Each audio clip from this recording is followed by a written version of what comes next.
सेना से निकाले गए एक युवक ने आर्मी अफसर बनकर के 15 लड़कियों का यौन शोषण किया और इतना ही नहीं, उनसे लाखों रुपए की ठगी भी की। ये पूरी वारदात क्या थी? सच्ची घटना आधारित है।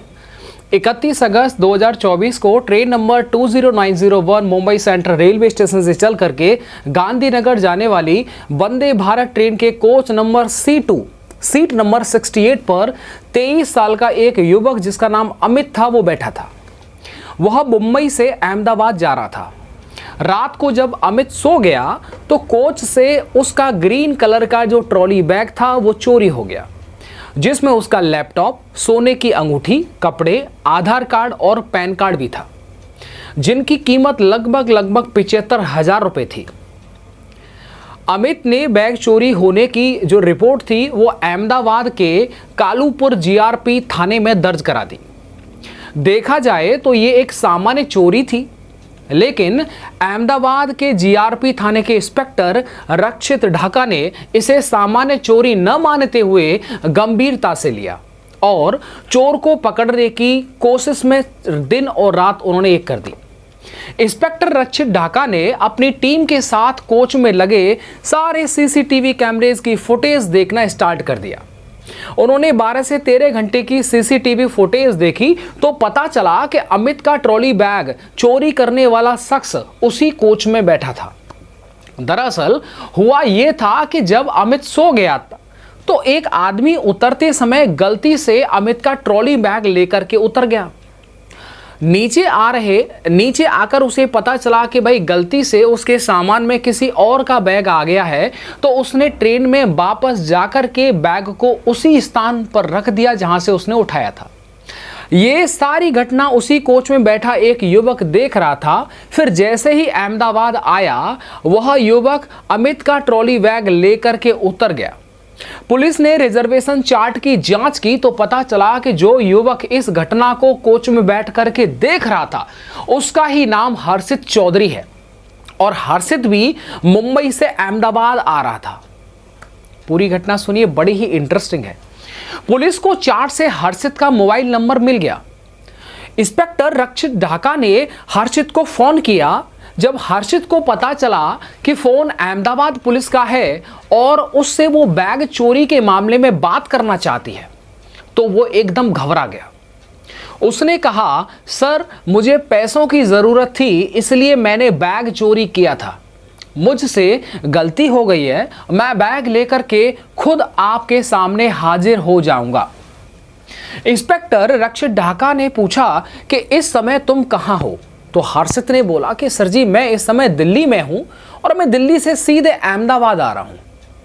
अगले दिन हर्षित अमित का ट्रॉली बैग लेकर के अहमदाबाद के कालूपुर रेलवे स्टेशन स्थित GRP थाने पहुंच गया। पूछताछ में उसने पुलिस को बताया कि साहब इससे पहले मैंने कभी चोरी नहीं की थी, इसलिए जब मैंने चोरी की तो मुझे काफी पछतावा हुआ, इसलिए मैंने खुद पुलिस के सामने यानी आपके सामने हाजिर होने का निर्णय लिया और मैं अहमदाबाद आ गया।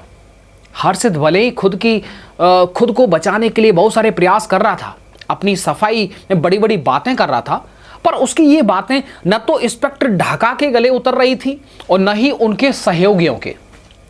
इन सभी का सोचना था कि इसने जो कांड किया है उसके बारे में किसी को पता ना चल सके और इसने जो कांटेक्ट बना रखे हैं उनमें कोई नुकसान ना हो, इसलिए खुद चल करके यहां तक आया है। बात एकदम पलट गई। इतना ही नहीं, GRP थाना पुलिस के सामने उपस्थित होने से पहले उसने पीड़ित अमित से भी संपर्क किया था। हर्षित ने अमित से इस मामले से अलग होने के लिए विनती की थी कि भाई प्लीज आप अलग हो जाइए। हर्षित ने अमित से कहा था कि मैं तुम्हारा सामान वापस कर रहा हूं, मुझे माफ कर देना और अपनी शिकायत वापस ले लो।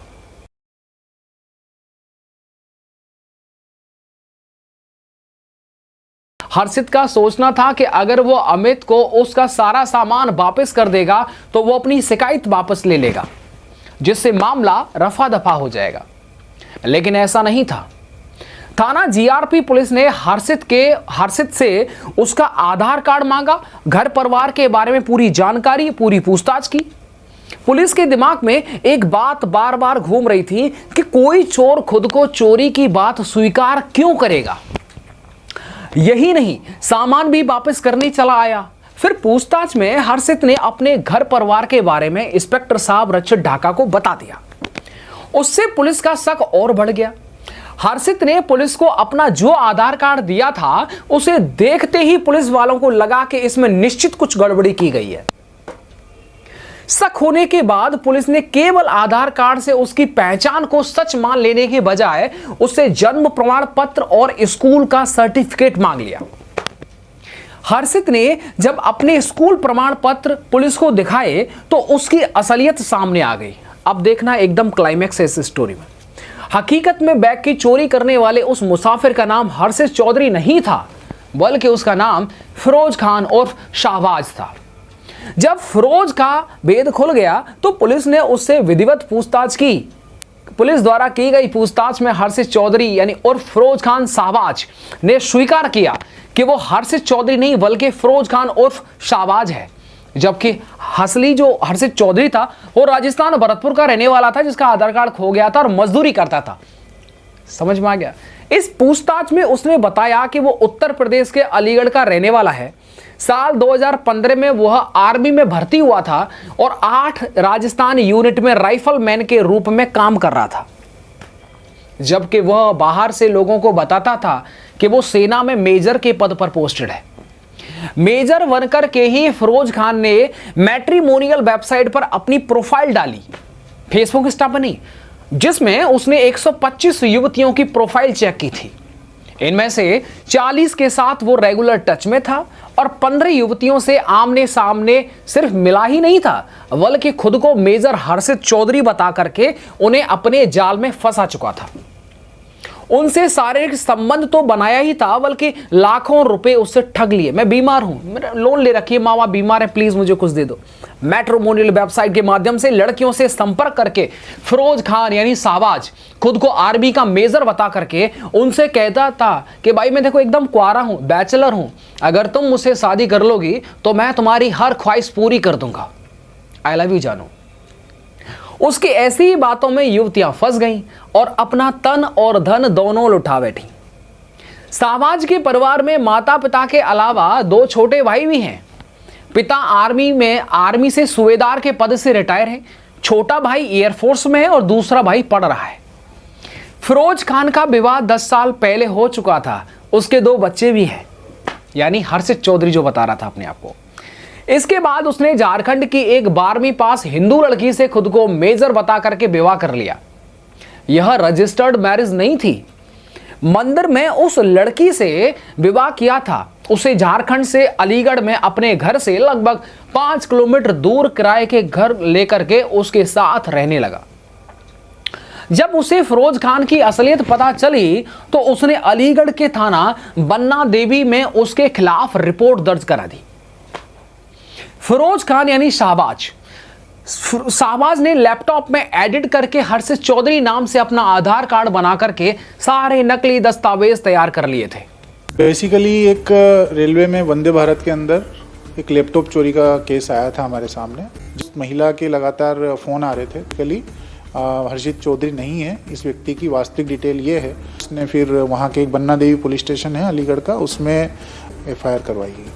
उसके बाद अलीगढ़ में स्टेट बैंक ऑफ इंडिया में खाता भी खुलवा लिया था हर्षित चौधरी के नाम से।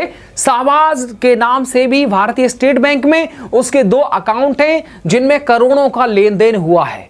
मजे की बात यह है कि शाहबाज के इन कारनामों की जानकारी उसके घर वालों को नहीं है।